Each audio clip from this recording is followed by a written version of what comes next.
A father's worst nightmare isn't death. It's discovering who wants you dead. My name is Walter Brown, and I'm a 62-year-old retired firefighter from Dallas, Texas. 6 months ago, lung cancer changed my life. 3 days ago, I overheard my son-in-law tell my daughter that the pills will make it look natural.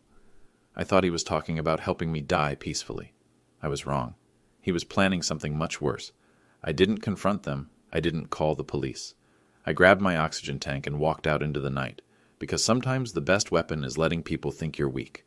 What I discovered next would expose a $145,000 lie that nearly cost me everything. My life, my dignity, and my daughter's future. This isn't just about elder abuse or medical fraud.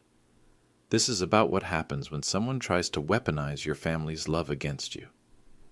If you're watching this, please subscribe and let me know where you're watching from. This is how a dying man saved his own life. Let me take you back to March 15th, 2024. That's the day Dr. Patricia Williams looked me in the eye and said, "Walter, it's stage 3 lung cancer, non-small cell. We need to start treatment immediately." 28 years of breathing smoke and chemicals as a firefighter had finally caught up with me. The irony wasn't lost. I'd spent my career saving people from fires, and now fire was consuming me from the inside. The treatment plan was aggressive. Keytruda infusions every 3 weeks at $12,000 each. Radiation therapy 5 days a week for 6 weeks. Chemotherapy that would cost another $8,500 monthly. The total estimate? $180,247 over 18 months. I had saved $145,000 in a special treatment fund after selling the house following my wife's death 2 years earlier. It should have been enough to get started with insurance covering the rest. Should have been. My daughter Rachel drove me to that first appointment. She's 29, teaches 3rd grade at Plano Elementary, makes $52,000 a year. She held my hand in the waiting room while I filled out paperwork with shaking fingers. "Dad, don't worry about the money," she said. "Jason's handling all the financial stuff. He says there are investment strategies that can help stretch the treatment fund."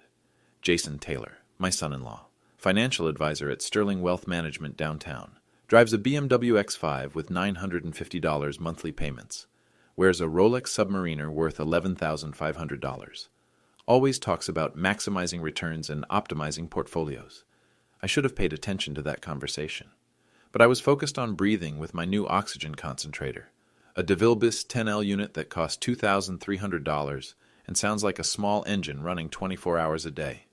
The first month of treatment hit hard. The Keytruda made me nauseated. Radiation left burns on my chest. I moved into a smaller duplex apartment for $1,200 monthly because climbing stairs became impossible. Rachel visited twice a week, always with Jason. He'd pull out his leather portfolio and show me charts about treatment cost projections and strategic financial planning.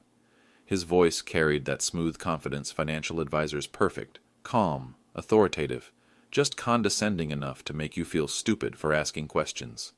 "Walter, you need to trust the process," he'd say, adjusting his expensive watch. "Medical expenses are complex. That's why Rachel and I are handling the administrative burden." Administrative burden? That's what my fight for life had become. By May, I started noticing things, small things. The parking receipts at the cancer center cost $8 daily. I'd been there 72 times, but Jason claimed we'd only been billed for 31 visits. My pension check of $2,830 came monthly, but somehow my account balance kept dropping faster than my medical expenses alone could explain. When I asked to see the treatment fund statements, Jason would pat my shoulder and say, "Dad, you focus on getting better. Let the professionals handle the numbers." Dad. He started calling me Dad after the diagnosis, though he'd never used that term in 3 years of marriage to Rachel. Something about the way he said it felt more like ownership than affection. The worst part wasn't the physical weakness or even the financial confusion. It was watching my daughter transform. Rachel had always been independent, strong-willed like her mother, but now she spoke in Jason's phrases. "Dad needs to focus on quality of life.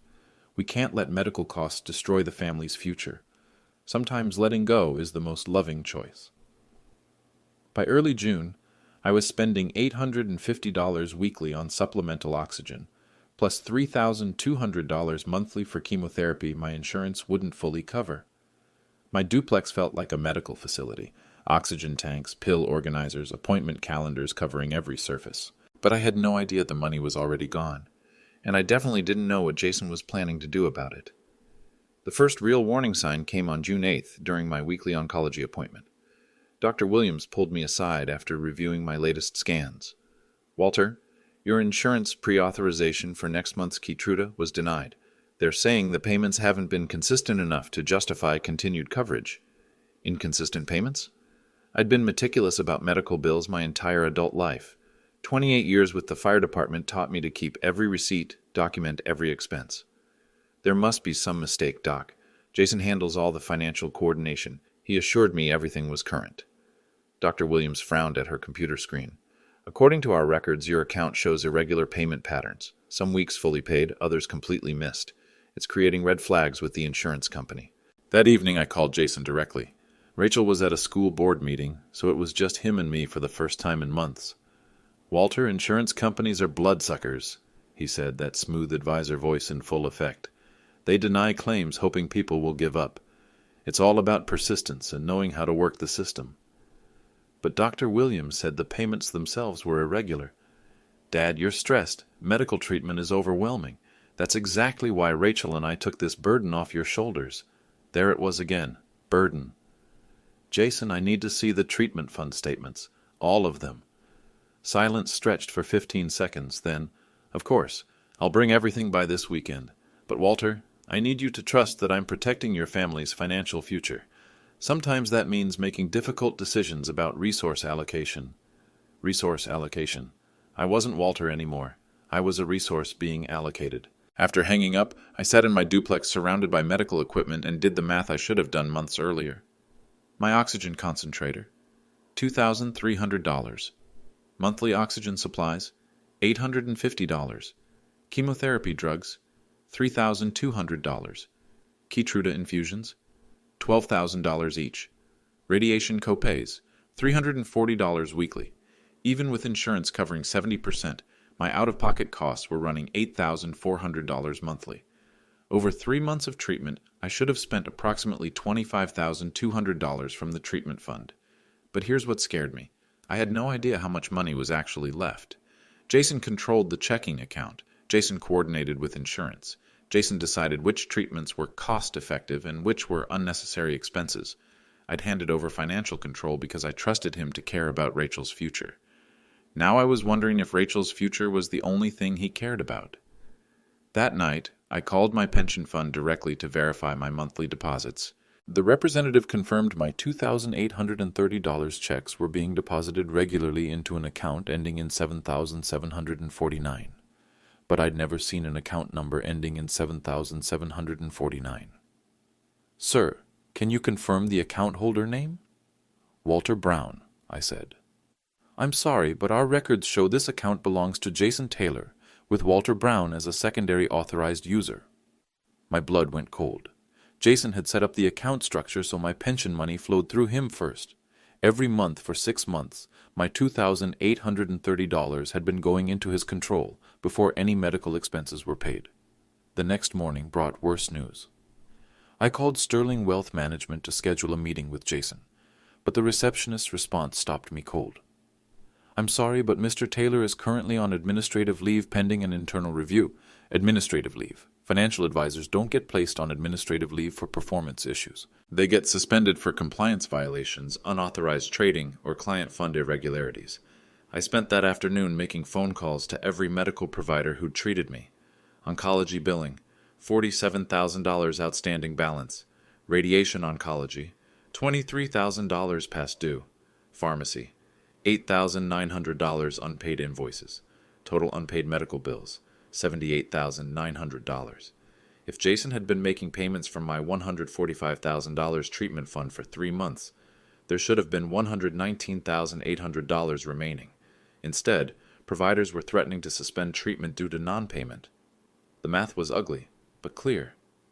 Somewhere between my treatment fund and my medical bills, over $100,000 had vanished. But the real terror came when I realized what this meant for my survival. Without consistent treatment, Dr. Williams had been blunt about my prognosis. 6 months, maybe 8. With aggressive treatment and some luck, I could have 2 to 3 years. Jason wasn't just stealing money, he was stealing time. And if I died before anyone discovered the financial irregularities, Rachel would inherit my remaining assets, including a life insurance policy worth $180,000 that listed her as the sole beneficiary. The stakes had become crystal clear. Expose Jason's theft or die trying to prove it existed. Saturday evening, June 10th. Rachel invited me for dinner at their house in Plano, a $385,000 two-story with a $2,400 monthly mortgage payment I'd helped them calculate when they bought it. Jason cooked salmon with asparagus, talking nonstop about market volatility and investment strategies. He was performing, trying too hard to seem normal while wearing his expensive watch, and pouring wine that probably cost more than my weekly oxygen bill. "Dad, we need to discuss your treatment plan going forward," he said, cutting his salmon into precise pieces. "What about it? The costs are becoming unsustainable." "We've run projections, and at current spending levels you'll exhaust all available resources within 2 months. Rachel nodded, echoing his language perfectly. "Dad, Jason showed me the numbers. We can't let medical expenses destroy everyone's financial security." "Show me these numbers," I said quietly. Jason smiled that advisor smile. "Of course. But first, I want you to understand something important. Sometimes the most loving thing a family can do is make difficult decisions about quality versus quantity of life." "Meaning what?" "Meaning aggressive cancer treatment at your age often causes more suffering than benefit. Many patients choose comfort care, palliative measures that focus on dignity rather than desperate interventions." Rachel reached across the table and squeezed my hand. "Dad, we've been researching hospice care. There are beautiful facilities that—" "Hospice?" The word hit like a punch. "Rachel, I'm responding to treatment. Doctor, Williams said my latest scans showed tumor shrinkage." Jason leaned forward, his voice taking on that patronizing tone financial advisors use with difficult clients. "Walter, hope is important, but false hope is cruel. You're 62 years old with stage 3 lung cancer.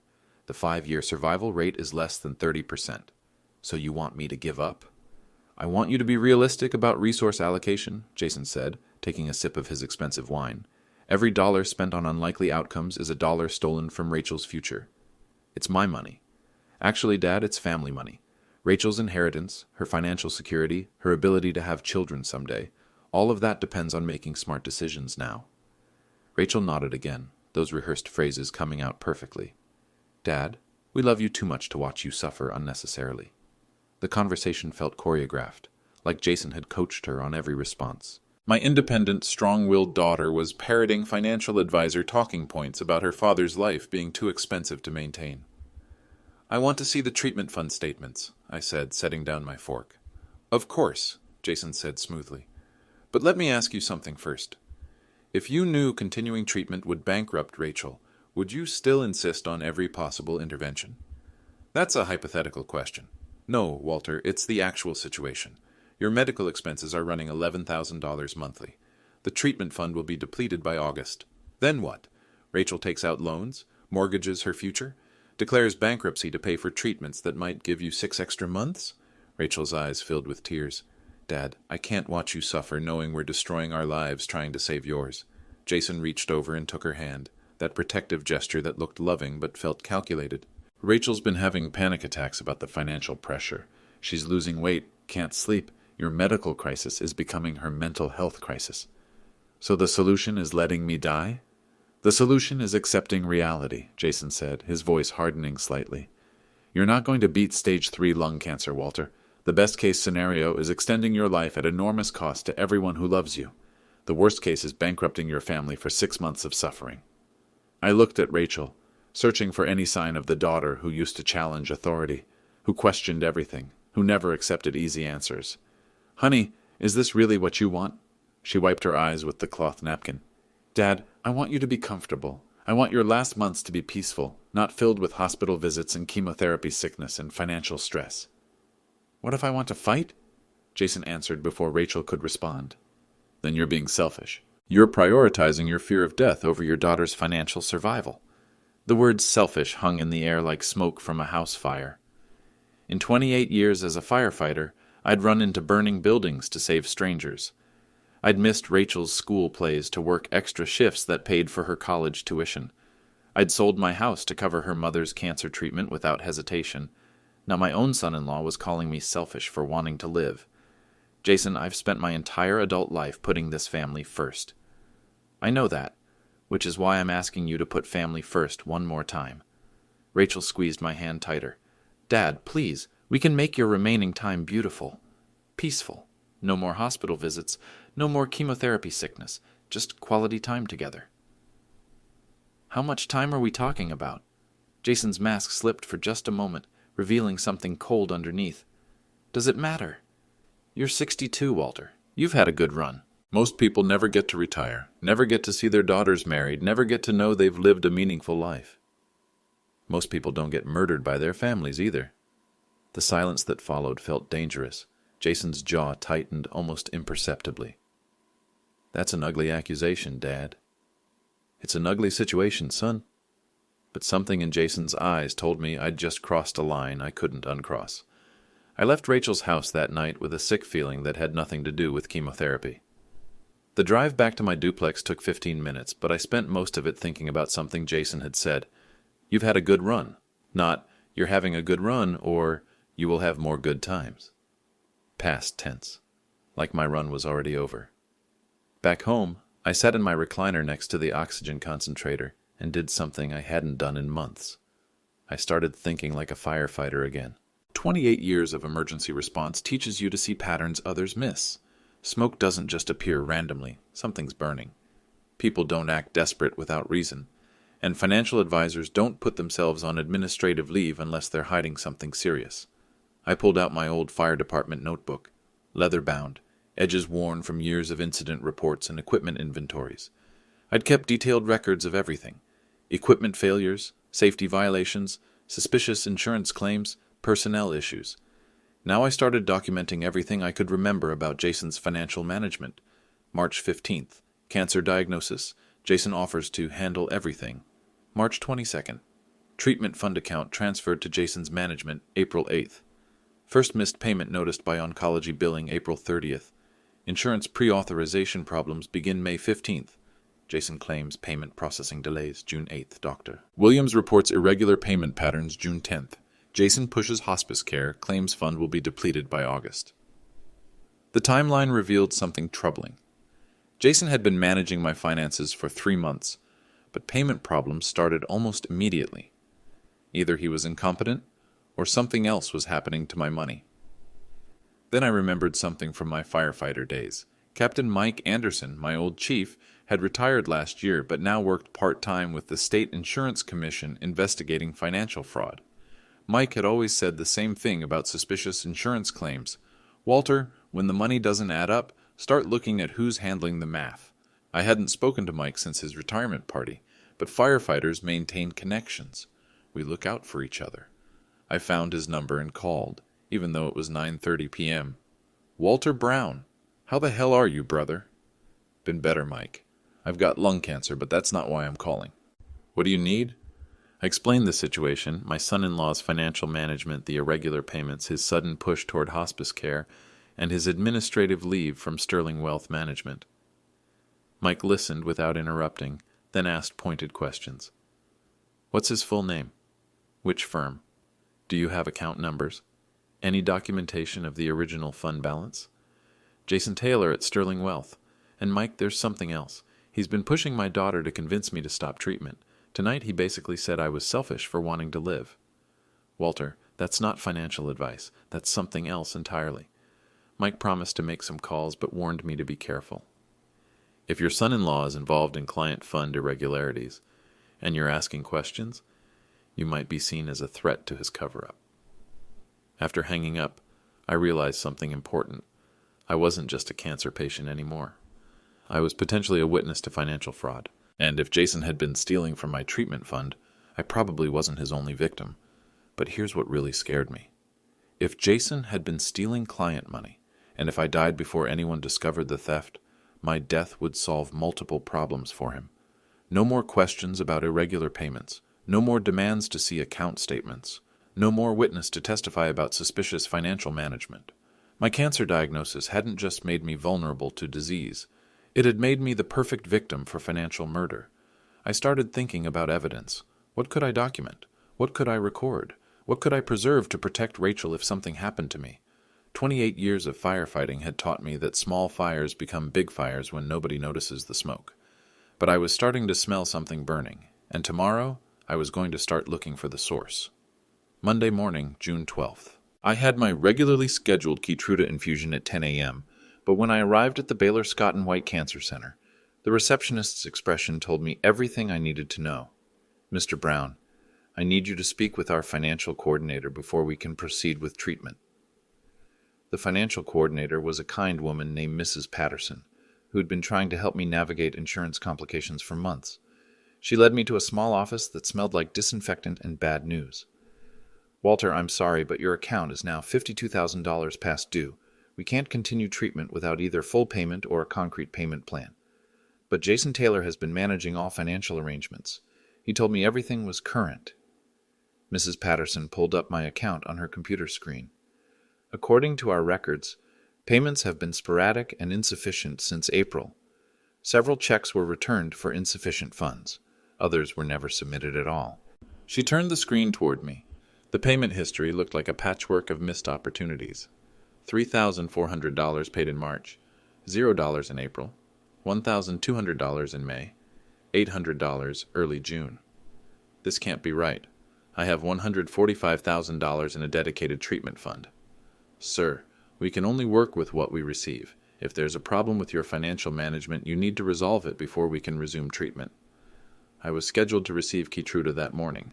Missing the infusion would disrupt my treatment cycle and potentially compromise the progress we'd made shrinking my tumors.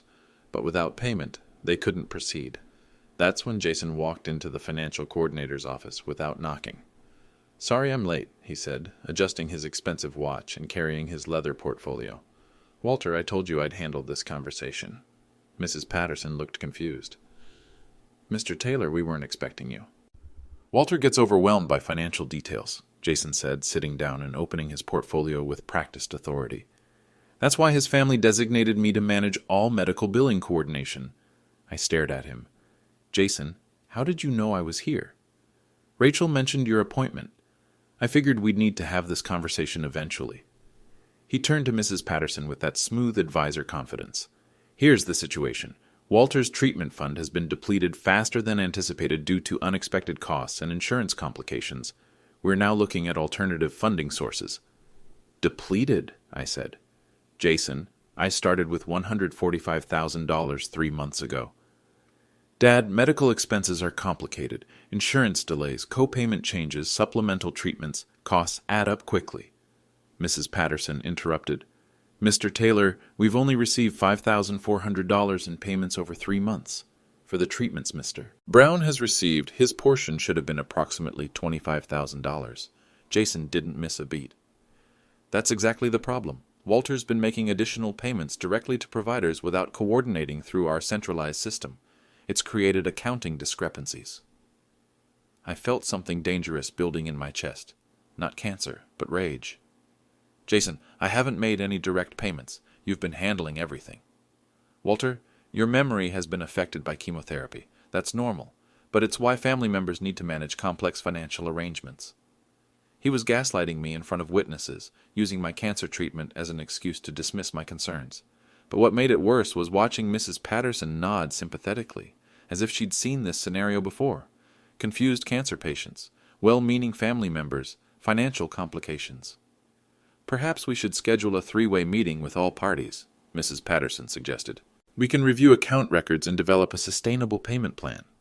"Unfortunately, that won't be possible," Jason said. "Walter's family has made the difficult decision to transition him to comfort care. We'll be discontinuing aggressive treatment and focusing on quality of life." The words hit me like a physical blow. Jason was announcing my death sentence to medical staff without my consent, making it sound like a family decision rather than his financial manipulation. "Excuse me?" Mrs. Patterson looked genuinely shocked. "Mr. Brown, is this your decision?" Before I could answer, Jason continued. "It's been a family discussion. Walter's daughter is struggling with the financial stress, and we've determined that hospice care would be more appropriate given his prognosis." "Mr. Brown," Mrs. Patterson addressed me directly, "what are your wishes regarding treatment?" That's when I realized something crucial. Jason had been controlling the narrative about my medical decisions, but he couldn't control what I said directly to my healthcare providers. I want to continue treatment, I said clearly. I have not agreed to hospice care, and I want a full accounting of how my $145,000 treatment fund has been managed. Jason's mask slipped for just a moment. Walter, we discussed this Saturday night. You agreed that continuing treatment wasn't fair to Rachel's financial future. I agreed to nothing, and if my treatment fund is depleted, I want to see exactly where that money went. Mrs. Patterson was now looking uncomfortable, sensing family tension that extended beyond normal medical billing disputes. Gentlemen, perhaps this conversation should happen privately. No, I said firmly. I want witnesses to this conversation. Jason, if you've been managing my treatment fund properly, showing me the account statements should be simple. Jason's voice took on a harder edge. Walter, you're being unreasonable. Your daughter and I are trying to protect you from financial stress during a difficult time. By making medical decisions without my consent? By making realistic decisions based on actual financial circumstances. Other patients in the waiting area were starting to notice our raised voices. An elderly woman getting chemotherapy looked over with concern. A middle-aged man accompanying his wife was frankly staring. Jason seemed to realize he was losing control of the situation. He stood up, closing his portfolio with sharp efficiency. Mrs. Patterson, I apologize for this scene. Walter's treatment has affected his judgment. His family will be in touch about transitioning to appropriate end-of-life care. Jason, I said quietly, if you walk out of this office without explaining where my treatment money went, I'm going to assume you stole it. He stopped at the door, turned back with something cold in his eyes. That's a serious accusation, Walter. Be very careful about statements you can't prove. Then give me proof I'm wrong. Jason left without another word. Mrs. Patterson sat in uncomfortable silence, clearly unsure how to proceed with a patient whose family appeared to be in open conflict about basic treatment decisions. But I wasn't embarrassed by the public confrontation. I was energized by it, because Jason's reaction told me everything I needed to know. When someone steals your money, they avoid conversations about account statements. When someone steals your life, they avoid witnesses to your resistance. Jason Taylor was avoiding both. Tuesday morning brought the phone call that changed everything. Walter, it's Mike Anderson. We need to meet. Today. My old fire captain's voice carried that tone I remembered from serious incidents. Calm but urgent, the sound of someone who discovered something important and potentially dangerous. We met at a small diner on Forest Lane at 2 p.m. Mike looked exactly the same as retirement. Weathered face, steady hands, eyes that missed nothing. But he was carrying a manila folder that immediately commanded my attention. Walter, I made some calls about Jason Taylor. What I found is worse than financial mismanagement. He opened the folder and spread documents across the table like evidence at a crime scene. Bank statements, investment records, client complaints, and what looked like an official investigation report. Sterling Wealth Management suspended Jason 3 weeks ago pending investigation for unauthorized client fund transfers. He's been moving money from client accounts into high-risk cryptocurrency investments without authorization. I stared at the paperwork. How much money? So far, they've identified $2.1 million in irregular transfers across 23 client accounts. Your treatment fund was one of the first accounts he raided. Mike pulled out a specific bank statement. Look at this. March 22nd, the day after you signed financial management authorization, Jason transferred your entire $145,000 into a cryptocurrency exchange called CryptoMax Solutions. The statement showed everything.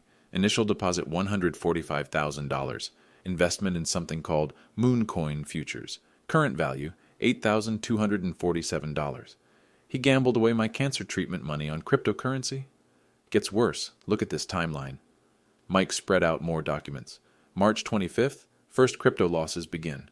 March 30th, Jason starts missing client payments. April 15th, he opens margin accounts trying to recover losses. May 8th, cryptocurrency market crashes, wiping out 94% of invested funds. So by May, my treatment fund was basically gone? Completely gone. But here's the criminal part. Jason continued collecting management fees and telling clients their accounts were performing well. He sent you fake statements showing steady account balances while the actual money had been lost weeks earlier. Mike pulled out another document that made my blood run cold. Walter, this is an email Jason sent to his colleague on May 20th. Read it. The email was printed on official Sterling Wealth letterhead from jason.taylor@sterlingwealth.com to brad.collins@sterlingwealth.com. Subject, Brown account resolution. Client becoming problematic about account access. Old man asking too many questions. Lung cancer diagnosis provides natural exit strategy within 6-8 months. Will continue delaying account disclosure until situation resolves naturally. Family grateful for handling burden during difficult time. I read it twice, then looked at Mike. He was counting on cancer to kill me before anyone discovered the theft. That's how I read it. And Walter, there's something else. Jason applied for a $500,000 life insurance policy on you 2 weeks ago, listing himself as beneficiary for outstanding debt obligations. The pieces were falling into place with horrifying clarity. Jason hadn't just stolen my treatment money. He'd created a situation where my death would be financially beneficial to him. Delayed medical payments would accelerate my decline. Life insurance would compensate him for stolen funds. And Rachel would never know her husband had murdered her father with manipulated neglect. Mike, there's more. Jason's been trying to convince Rachel that I should stop treatment. He's pushing hospice care, claiming continued treatment is selfish. Mike's expression darkened. That's not financial advice. That's assisted suicide through psychological manipulation. He pulled out one more document. Walter, I've been working with Detective Tom Davis at Dallas PD. He's building a criminal case against Jason for investment fraud, but your situation adds potential attempted murder charges. Murder? Deliberately withholding medical payments from a cancer patient while psychologically manipulating family members to discontinue treatment. If that's not attempted murder, it's close enough to charge. Mike closed the folder and looked me directly in the eyes. Walter, I need to ask you something important. Are you willing to wear a wire? A wire? Detective Davis wants to record conversations between you and Jason. If we can get him to admit the theft, acknowledge the deliberately delayed payments, or discuss timeline expectations for your death, we'll have enough for criminal charges. I thought about Saturday night's dinner conversation. Jason talking about resource allocation and asking if I'd continue treatment knowing it would bankrupt Rachel. His use of past tense when describing my life as a good run. What would I need to do? Simple recording device. Have normal conversations with Jason about treatment decisions and financial management. Let him talk. Don't push too hard, but give him opportunities to explain his reasoning for recommending hospice care. Mike leaned forward. Walter, here's what I think happened. Jason gambled away your treatment money in March. By April, he knew he'd destroyed your fund, but instead of confessing, he decided to let cancer solve his problem. Delayed payments would compromise your treatment. Psychological pressure would convince Rachel that stopping treatment was loving. Your death would eliminate the witness and trigger life insurance compensation. And if I'd died in August like he predicted? Perfect crime. Grieving daughter inherits remaining assets. Grateful son-in-law helped manage difficult end-of-life decisions. No one ever audits the treatment fund because the patient died of natural causes. I sat in that diner for several minutes, processing the reality that my son-in-law hadn't just stolen my money. He'd crafted my death as a business plan. But I wasn't dead yet. And 28 years as a firefighter had taught me that the best way to fight fire is with water, not more fire. Mike, set up the wire, but I want to do this right. I want enough evidence to protect Rachel from ever doubting what really happened here. Mike smiled, the first time I'd seen him look pleased since we'd sat down. Walter, you always were the smartest firefighter on my crew. No, I said, looking at the evidence spread across our table. I was just the one who paid attention to smoke. Wednesday evening, June 14th. I called Jason and asked him to meet me at my duplex to discuss the financial situation and treatment options. My voice carried exactly the right tone of defeated resignation, a sick old man ready to accept reality. Detective Davis had fitted me with a small recording device that looked like a hearing aid battery. The plan was simple. Let Jason explain his reasoning for recommending hospice care while discussing the treatment fund depletion. Jason arrived at 7 p.m. carrying his leather portfolio and wearing that expensive watch. He seemed more relaxed than during our confrontation at the cancer center, probably assuming I'd accepted his narrative about realistic decisions. Walter, I'm glad you called. Rachel's been worried about the stress this is causing you. I gestured for him to sit down next to my oxygen concentrator. Jason, I need to understand exactly what happened to my treatment money. Of course. I brought all the relevant documentation. He opened his portfolio and pulled out what looked like official account statements. But now I knew they were fake, carefully crafted documents designed to hide $145,000 in theft. As you can see, medical expenses depleted the fund faster than anyone anticipated. Cancer treatment costs have been running approximately $11,000 monthly, and with insurance complications, Jason, I want you to be completely honest with me. Is the money actually gone? He paused, and I could see him calculating how much truth was safe to reveal. Walter, I'm going to be frank with you. Yes, the money is gone. Medical expenses, insurance gaps, administrative fees, it all added up quickly. Administrative fees? Financial management isn't free. Coordinating with multiple providers, handling insurance appeals, managing cash flow, that requires professional expertise. How much did you charge in management fees? Walter? That's not the important question. The important question is, what's our plan going forward? I let him redirect the conversation because Detective Davis had been clear. Let Jason talk about timelines and expectations without prompting specific admissions. What do you think our options are? Jason leaned forward, his voice taking on that patronizing advisor tone. Realistically, we're looking at two choices. Option 1, Rachel takes out loans to continue your treatment, potentially bankrupting herself for 6 months of additional suffering. Option 2, we transition to comfort care and focus on quality time with family. How long are we talking about with option 2? Jason's expression shifted slightly, not quite relief, but something close to satisfaction. Walter, with your current condition and without aggressive intervention, we're probably looking at 3 to 4 months, maybe 6 if you're lucky. And that timeline works for everyone? It works for Rachel's financial security. It works for preserving family assets. And honestly, Walter, it works for your dignity. No one wants to spend their final months bankrupting their children. I nodded slowly, as if accepting his logic. Jason, can I ask you something personal? Sure. Do you think I've been selfish for wanting to continue treatment? He seemed to consider his words carefully. Walter, I think you've been scared. That's human. But sometimes love means making difficult decisions that serve the greater good. The greater good? Rachel's future, her ability to have children, buy a house, build a life. Every dollar spent extending your life by a few months is a dollar stolen from her next 50 years. The recording device was capturing everything. Jason's casual discussion of my death timeline, his framing of my survival as theft from Rachel, his reduction of my life to a mathematical equation. What if I wanted to fight this decision? Jason's mask slipped slightly. Fight it how? Walter, you don't have resources to fight anything. The treatment fund is gone. Your pension barely covers your living expenses. Rachel can't afford to support aggressive cancer treatment on a teacher's salary. But what if I found other funding sources? Like what? His voice carried a hint of irritation now. Walter, you're 62 years old with stage 3 cancer.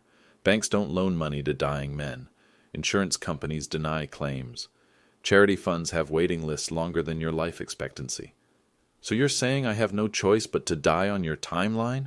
Jason caught himself, realizing how harsh that sounded.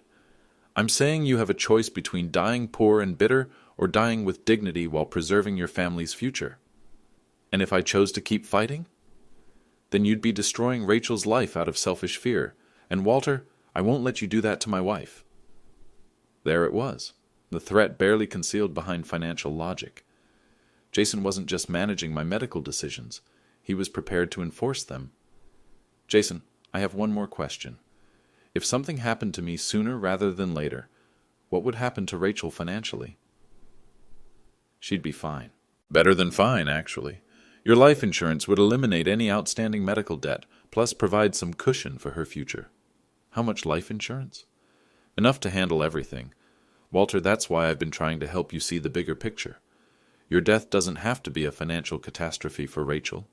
It can actually secure her future. I stared at him for a long moment, letting that statement hang in the air. Jason Taylor had just described my death as a financial opportunity while discussing timeline management and resource allocation.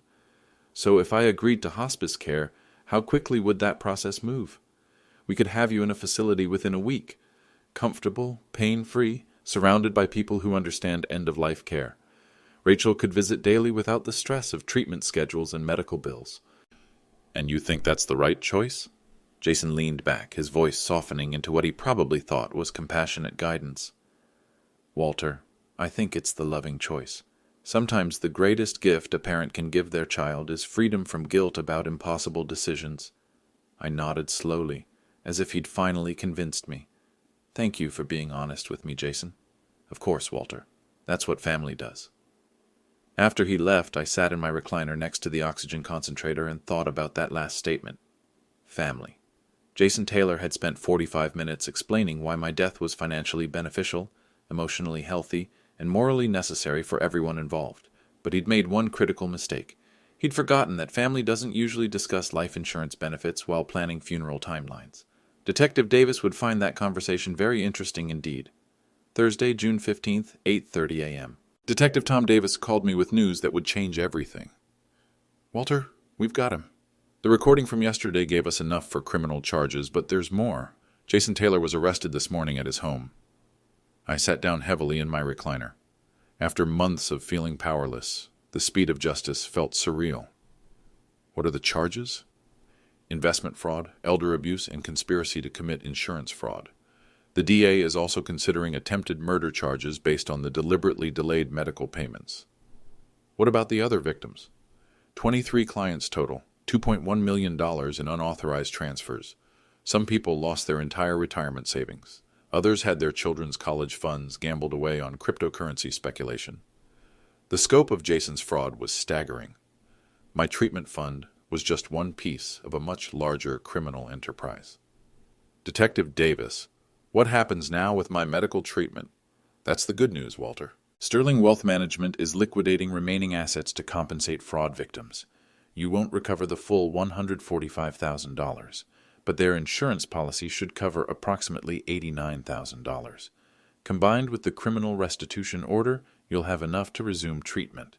For the first time in months, I felt something I'd almost forgotten. Hope. What about Rachel?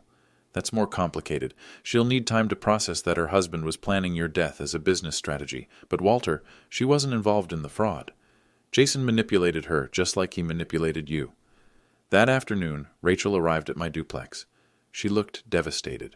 Red eyes, shaking hands, the kind of grief that comes from discovering someone you trusted was systematically destroying people you love. Dad, I'm so sorry. She collapsed into the chair across from my recliner. I had no idea what Jason was doing. I thought he was protecting our family. Honey, you couldn't have known. He's a professional manipulator.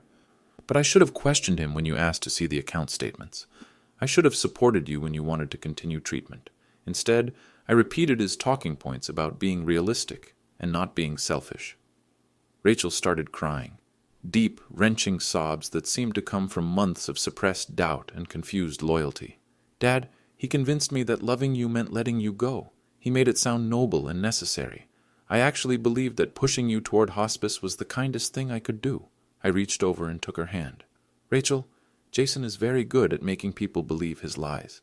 That's how he stole $2.1 million from 23 families. 23 families? Dad, how many people did he hurt? Over the next hour, I explained everything Mike Anderson had discovered. The cryptocurrency gambling, the fake account statements, the email about my cancer providing a natural exit strategy, the life insurance policy naming Jason as beneficiary. Rachel listened in stunned silence, occasionally asking questions, but mostly trying to process the scope of her husband's betrayal. Dad, what happens to Jason now? He's facing federal charges.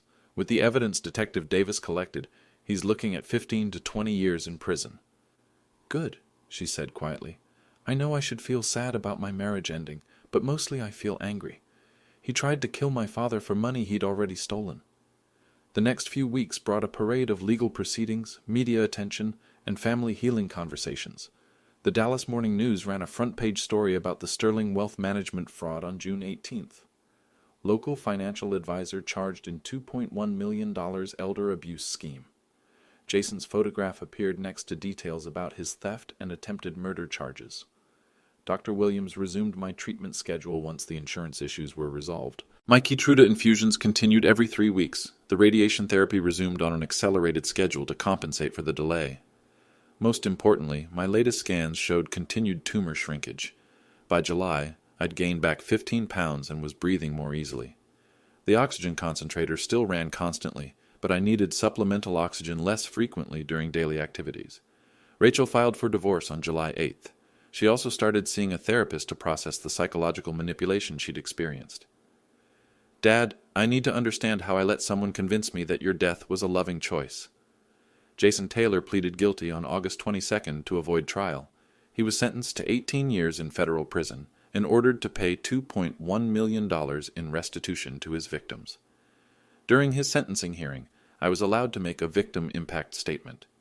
I looked directly at Jason and said, "You tried to weaponize my daughter's love against me. You failed. Family protects each other. It doesn't calculate profit margins on death timelines." Jason stared at the floor throughout my statement. He never apologized. The final piece of justice came in September when Sterling Wealth Management's insurance settlement provided full restitution to all fraud victims.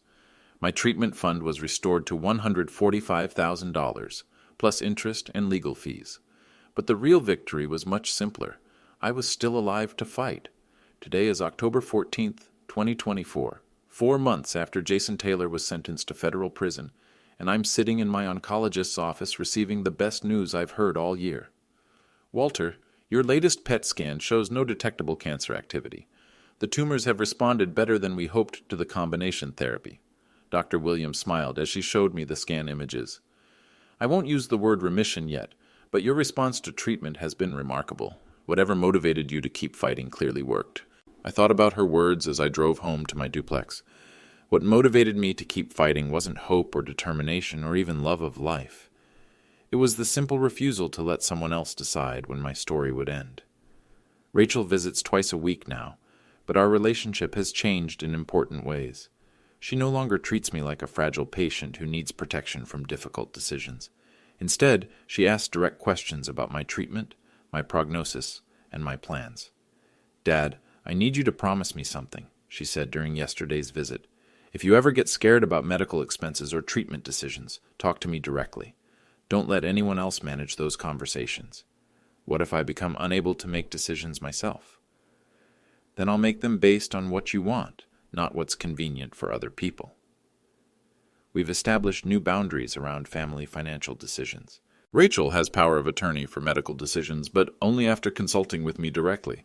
No one else can access my accounts or make treatment recommendations without my explicit consent. I've also started speaking at community centers about elder financial abuse.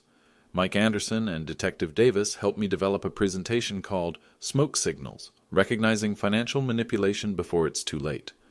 The response has been overwhelming. Last month I spoke to 47 people at the North Dallas Senior Center. 3 audience members approached me afterward with suspicions about their own family financial arrangements. 2 of those cases are now under investigation. "Walter," one elderly woman told me, "my son has been managing my accounts for 2 years. He keeps telling me I need to simplify my lifestyle, but he never shows me actual numbers." "What does your gut tell you?" I asked. "My gut says something's wrong, but I don't want to believe my own child would steal from me." "Ma'am, hoping someone isn't stealing doesn't prevent theft. It just delays discovery." The most important change has been in how I think about family loyalty. For years, I believed that loving my family meant trusting them completely, avoiding difficult conversations, and accepting their guidance about my own life. Now I understand that real family loyalty requires honest communication, even when those conversations are uncomfortable, especially when those conversations are uncomfortable. Rachel and I talk openly about my medical expenses, treatment options, and long-term prognosis. When she has concerns about financial sustainability, she expresses them directly rather than letting someone else manage those discussions. "Dad, if continuing treatment becomes too expensive, what do you want to do?" "I want to make that decision myself, based on accurate information, with input from people I trust." "And who do you trust?" "You, Dr. Williams, Mike Anderson, and myself, in that order." It's a short list, but it's an honest one. My oxygen concentrator still runs constantly, but I need supplemental oxygen less frequently. I've gained back 22 pounds and can walk 3 blocks without stopping to rest. Most importantly, I wake up each morning knowing that day belongs to me, not to someone else's financial timeline. Jason Taylor is serving 18 years in federal prison. He'll be 49 when he's released, older than I was when Rachel was born. I don't wish him suffering, but I'm satisfied that he can't hurt other families the way he tried to destroy ours. This story isn't really about cancer or financial fraud or even family betrayal. It's about the difference between surviving and surrendering. Sometimes the most loving thing you can do for your family is refuse to die on someone else's schedule. If this story resonated with you, please share it with someone who might need to hear it. And remember, when something doesn't feel right about your family's financial arrangements, Trust that instinct. Your life might depend on it.